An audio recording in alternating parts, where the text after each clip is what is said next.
We now come to the second type of loop offered by the shell, which is called the for loop.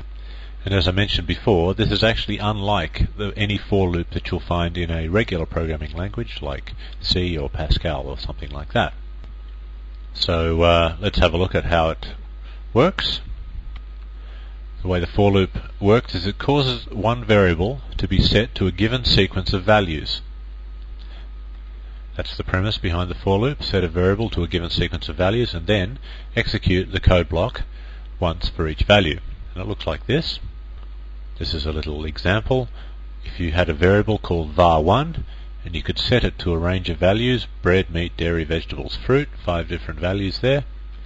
And then you've got the do done, which surround the code block. The code block can of course be as many lines of code as you like. And then you can echo out one of the main food groups is, in this case, var1, which would be first time through the loop it would be bread, second time through it would be meat and dairy, and it would go through the loop exactly 5 times, and the fifth one would be fruit, and then it would finish. So it's actually a pretty simple construct. Notice the use of the word in there. I'll show you one very common use of the for loop. It's actually often used to run through a series of file names. And the reason for that is you can actually use wildcards to specify the different values that the variable might take.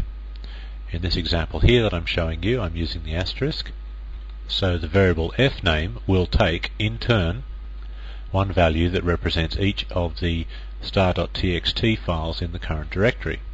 So if there are 10 txt files, then you'll go through the loop 10 times. If there's one, then you'll go through it once, and if there are none, then you'll actually go through it once.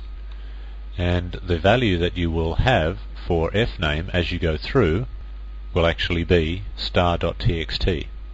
You might wonder why that is. It's not some feature of the for loop. That's what the shell does with its wildcard expansion if it can't find anything to match.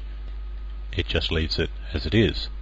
So in this particular loop we are simply testing to see whether the file has a size, whether it is non-zero bytes in size, and if it is non-zero, then we're going to copy it to theoretically a directory called backups.